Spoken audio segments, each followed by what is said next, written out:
नमस्कार मित्रांनो, मन धागा धागा जोडते नवा या 1 ऑगस्टच्या भागामध्ये आपण पाहणार आहोत। रेश्माने हे सुधाच्या नवऱ्याचे प्राण वाचवलेले असतात म्हणून सुधाही म्हणत असते की तू माझ्यासाठी देवीच आहे। म्हणून सुधा सर्वांसमोर रेश्माच्या पाय सुद्धा पडते आणि तिचे औषण करून तिला साडी देते। तर लगेच रेश्मा म्हणत असते की सार्थक सर हे काय आहे। तर सार्थक म्हणत असतो की तू जे काही केलेले आहे ना उपकार त्याचे कौतुकाची ही परतफेड आहे, त्यामुळे तू मला काही सांगूच नको आणि तुमचा कौतुक सोहळा हा चालून द्या। सुधा म्हणते की मी तुझ्यासाठी गोड काहीतरी बनवते म्हणून शलाकाला ती तिच्या मदतीसाठी घेऊन जाते। तर रुंदाला सुद्धा फोन येतो आणि रुंदा आतमध्ये जाते। तर लगेच आकांक्षा ही बाबांना घेऊन आतमध्ये जाते। तर रेश्मा म्हणत असते की थँक्यू सार्थक, कारण तू कोणतेही का पद्धत असे ना पण आज माझ्याशी खूप छान बोलला। तर सार्थक म्हणतो थँक्यू तर मी तुला म्हटले पाहिजे, कारण तू माझ्या बाबांचा जीव वाचवला। तर रेश्मा खूपच आनंदी होत असते। त्यानंतर इकडे केदार रुंदाला फोनवर सांगत असतो की आहो ती जी काही गोंडेवाली आहे ना ती आनंदीच आहे। तर रुंदाला मात्र खूप मोठा धक्का बसतो। रुंदा म्हणते की कशावरून तीच आहे। तर लगेच केदार सांगत असतो की आहो मी जो काही मोबाईलमध्ये गोंड्याचा फोटो काढला होता तो तंतोतंत त्या गोंड्याशी जुळतो आणि तीच ओढणी आहे आणि मी बोलता बोलता ते सर्व काढून सुद्धा घेतले आणि ती गोंडेवाली नक्की तीच आहे। रुंदा म्हणते की पण तरीही काही झाले पण ती ओढणी आपण तिच्याकडून घ्यायलाच हवी। तर लगेच केदार म्हणत असतो की ते मला मात्र सांगू नका, पण मी तिला एक सांगितलं की ही ओढणी परत घालून ऑफिसमध्ये येत जाऊ नका। तर रुंदा म्हणते ते तुम्ही छान केले, पण काही झाले तरी ती ओढणी आपल्याला गायब करावीच लागेल। तर केदार म्हणतो ठीक आहे। त्यानंतर इकडे शकू आणि आनंदी बाजारात आलेले असतात आणि आनंदी सांगत असते की अगं शकू, ते केदार सर आज माझ्यावर रागवले आणि मला ही ओढणी परत घालून येऊ नका असे सांगितले आणि या ओढणीचा फक्त एक गोंडा तुटला त्यामुळे त्यांनी मला हे सर्व सांगितले। तर लगेच शकू म्हणते की त्यांच्या पाणी ही ओढणी आणून दिली की काय। तर लगेच आनंदी म्हणते की ऑफिसचे असे सुद्धा नियम असतात का। शकू म्हणते ते सर्व जाऊन दे आणि आज सार्थक सर भेटले की नाही। आनंदी म्हणते की नाही अगं ते रेश्मा मॅडम बरोबर बाहेर कुठेतरी गेले होते आणि आज ऑफिसमध्येच ते आले नाही। तर शकू विचारते की मग तुला यात आनंद वाटला की वाईट। तर आनंदी म्हणते की मला का वाईट वाटेल आणि माझा याच्याशी काय संबंध। आनंदी म्हणते की सार्थक सर त्या रेश्मा मॅडम सोबत गेले की काय आणि नाही गेले की काय मला काही फरक पडत नाही। तर शकू म्हणते की असं का। शकू म्हणते की ती रेश्मा मॅडम आहे ना 1 नंबरची ही बोचकट मांजर। आणि तर तेवढ्यात आनंदीच्या मोबाईलवर सार्थकचा फोन येतो। तर आनंदी म्हणते की हे बघ आला सार्थक सरांचा फोन। तर लगेच शकू म्हणते की म्हणजे आग ही दोनों तरफ से लगी है। तेव्हा शकू म्हणते स्पीकरवर ठेव फोन। तर आनंदी फोन स्पीकरवर ठेवते। तर सार्थक म्हणत असतो की तुम्ही खूप काही कामं हे पेंडिंग आहे ती पूर्ण केली त्याबद्दल थँक्यू आणि माझ्या आवाजावरून ओळखलेच असेल की माझं जे काही एका व्यक्तीची मी खूप दिवसापासून वाट बघत होतो ती व्यक्ती मला भेटली म्हणून मी आज खूप आनंदात आहे। तर लगेच आनंदी म्हणते की हो का। तर सार्थक सर म्हणतो की उद्या तुम्ही ऑफिसला या, मी तुमची वाट बघतो। तर लगेच आनंदी म्हणते की ठीक आहे सर। तर लगेच फोन ठेवते आणि शकू म्हणते की आणि ती आनंदीची गंमत करून मस्त असा चहा घेतात।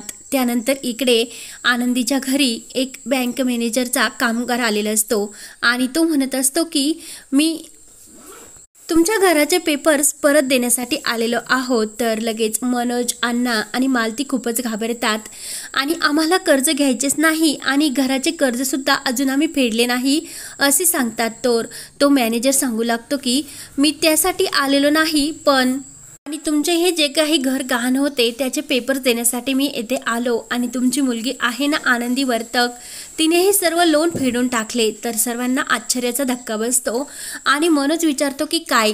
तेव्हा अण्णा आणि मनोजला खूप आनंद होतो। मनोज म्हणतो की अण्णा माझ्या डोक्यावरचा जे काही कर्जाचा भार होता तो खरंच फिटला आणि आता खरंच मला आनंदीचे खूप कौतुक वाटते। तर आनंदी तेथे येते आणि आनंदी म्हणते की दादा तुझ्या डोक्यावर जे काही कर्ज होते ना ते आता फिटले आणि मला जे 21 लाख मिळाले होते ना त्यातून मी हे कर्ज फेडले।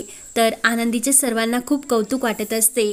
अण्णा म्हणतात की बघितले का मनोज, एका चुटकीमध्ये आनंदीने तुझा किती दुःखाचा डोंगर हा बाजूला केला। तर लगेच मनोज म्हणतो की नाही अण्णा, आनंदीला त्यासाठी खूप असे कष्ट करावे लागले। तर मनोज खुश होऊन आनंदीला थँक्यू बोलतो. आनंदी म्हणते की दादा तू मला थँक्यू का म्हणतो, कारण हे सुद्धा माझं एक कर्तव्य होते. तर लगेच मनोज म्हणतो की नाही आनंदी, आज तू खरंच खूप मोठे काम केले.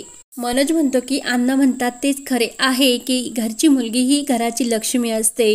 म्हणून मनोज प्रेमाने आनंदीला मिठी मारतो. तर अण्णा, मालती आणि लीना यांच्या डोळ्यामध्ये ते सर्व दृश्य बघून आनंद अश्रू येतात. तर आनंदीला सुद्धा खूपच आनंद होतो. त्यानंतर दुसऱ्या दिवशी सकाळी सार्थक तयार होऊन ऑफिसला जायला निघलेला असतो आणि सुधाला आवाज देत असतो. आणि तेवढ्यात रेश्मा सुद्धा ही समोरून आली असते. सार्थक म्हणतो की रेश्मा तू कशी येते. तर लगेच सुधा म्हणते की अरे मीच तिला बोलावून घेतले होते आणि डॉक्टरांनी काय सांगितले की ही रेश्मा जर बाबांच्या संपर्कात राहिली तर त्यांची मेमरी सुद्धा परत येऊ शकते. सार्थक म्हणतो की रेश्मा तुला काही प्रॉब्लेम तर नाही ना. रेश्मा म्हणते की अरे माझ्या इथे येण्याने जर बाबांच्या तब्येतीत जर सुधारणा होणार असेल तर मला काही हरकत नाही येथे येण्यासाठी. तर लगेच सार्थक हा रेश्मावर खूप खुश होतो आणि तिचा हात हातामध्ये घेऊन थँक्यू रेश्मा असे बोलतो. तर रेश्माला आणखीनच आनंद होतो.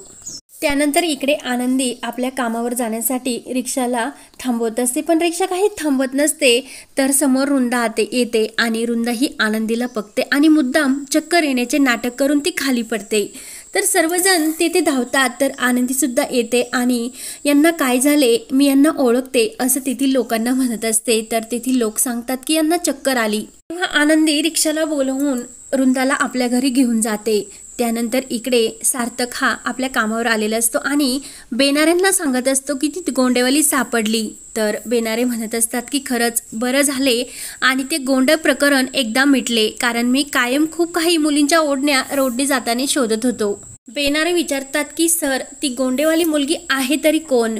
तर लगेच सार्थक म्हणतो की ते आहे ना काखेत कोळसा आणि गावाला वळसा, म्हणजे ती रेश्मा मॅडम आहे ना, तीच ही गोंडेवाली आहे.